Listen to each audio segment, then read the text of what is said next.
Yo, what's going on? I'm Cody from Big Beaver Comics. You know this is going to be a serious discussion because I broke up the lawn chair.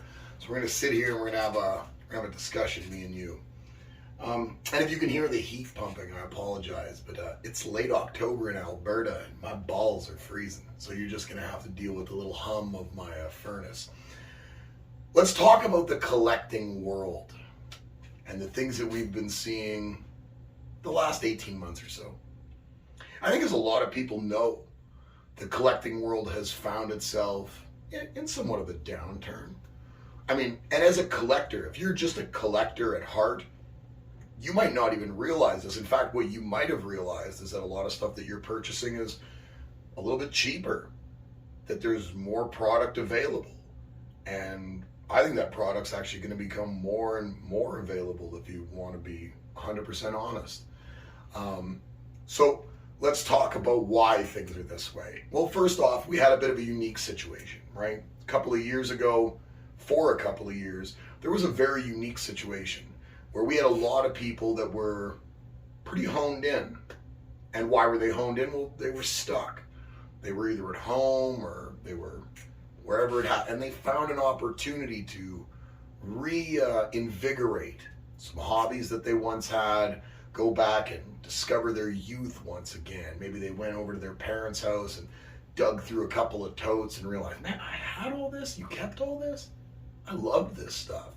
And then people jumped both feet in to their hobbies once again because they were limited with what they could do for fun. And that's totally understandable. In fact, I'm not limited now. I could be out at the bar. This is still more fun to me. So I totally get how people could have got enamored with this, because I was enamored with it long before. And I'm surrounded by sports cards here too. So like, I'm not just enamored by that. I'm enamored by collecting. I love it. I'm a collector at heart.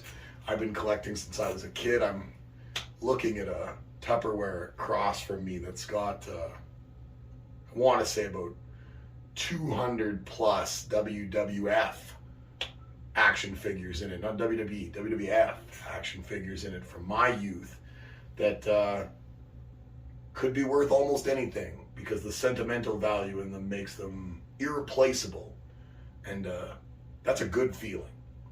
And so a lot of people are in this situation where they notice the markets coming down, interest rates going up globally. I think we see this. There's a lot of talk of recessions and how much money was printed, and it's a lot. So what I think I'm going to do is, I think here on the Big Beaver Comics channel, I'm going to come back here periodically and I'm going to kind of continue a series discussing this exact topic and why I think right now, when I say this, I want to preface this as somebody who is in this business, but my customers are my family, and I'm not going to lead them astray, and I'm not going to lead you astray just because we don't exchange money for product or whatever it happens to be.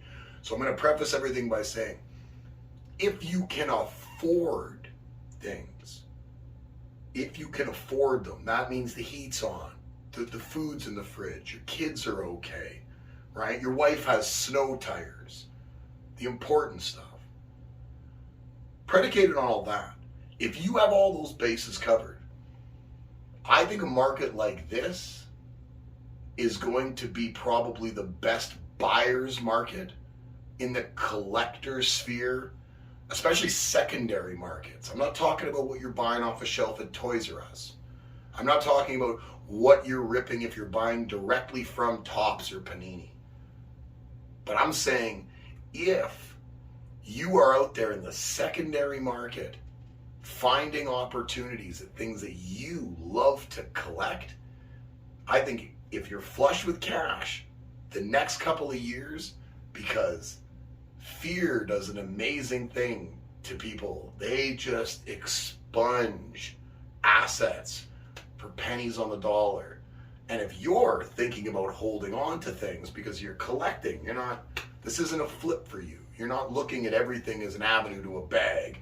Some things have intrinsic value that goes much deeper than what the monetary value is for you. I think these opportunities in the next couple of years are going to be astronomical for collectors. And you can see it in a lot of these industries.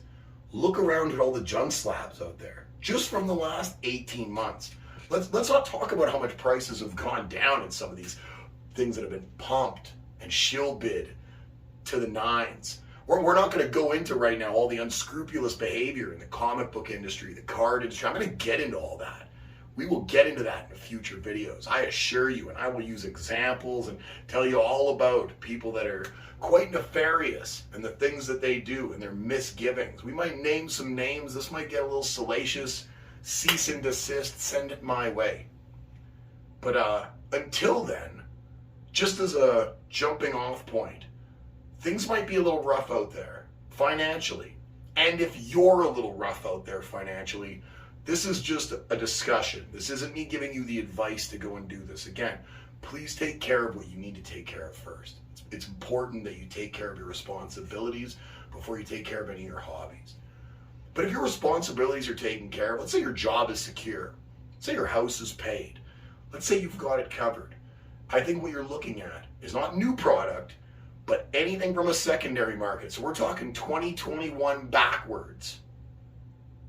If you're collecting anything from the beginning of time up until stuff people have been holding in the last 6, 8, 10 months that they were buying retail, still assuming that things were going to turn around when the S&P 500 is down. What makes you think that sports cards are going to be up, champ?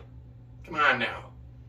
I think if you're in a good position financially, you are about to enter a boom period where things that previously looked inaccessible to you financially, where there was too many people chomping at the bit because there were flippers and this and that, those people are all leaving. They're all leaving. And this ground now belongs to the collectors again. And I think that if you've got a decent little monetary setup where you're okay and you've got a little $100, $200 play money every couple of months that you've got to spend, you're going to see that in the next short little while, and potentially for the next 3 years, how long do you think it's going to take us to pull out of this? I mean, go back and look at market trends. They've been keeping track of these things for a little over 100 years, so they're out there, and you see ebbs and flows. And granted, we've had longer troughs before that have lasted a little longer than maybe the 3 years we saw coming out of 2008. But by the time we were in 2011, 2012, I was a financial advisor. We saw that things were starting to change. There were companies that were way oversold, where the books were, it was quite evident that obviously Procter & Gamble and Kimberly-Clark were far oversold because the sell-off was just across the board. And a lot of people needed to get liquid. A lot of people need to get liquid again. It's very true. And if you're a collector, not a flipper, because this won't be your market, but if you're a collector looking to accumulate stuff, things at a good price, things at a fair price, because not everything is supposed to be worth $50. That is ridiculous. Then I think we're entering an era where you're going to thrive and you're going to love it. And maybe the next time we cross this Rubicon, 10 years from now, 7 years from now, when whatever happens, or let's say the economy is just ridiculous again, and all of a sudden these alternate asset class investors come back into the collecting sphere and they want to get back in, well, you will have had a chance again to have stockpiled stuff that you're going to be able to say, like, I'm glad I have that now. I'm glad that market correction took place because I was able to grab that at a fair price, put it away, and anytime I want, I can go into my room there and I can pull it out, I can look at it, I can just be happy that I have that, and that I paid a price that I'm happy about. That's the main thing, is your hobby's supposed to be fun. Your hobby is not supposed to be a massive financial endeavor.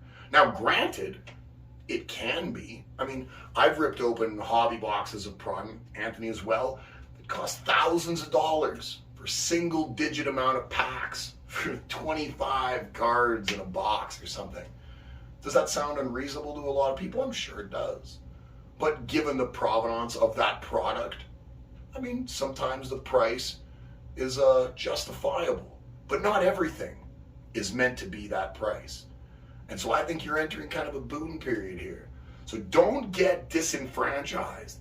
If you're not somebody who's been looking to sell stuff, if that wasn't your MO to begin with, where you're like, you know, I got to piece this off. I'm flipping.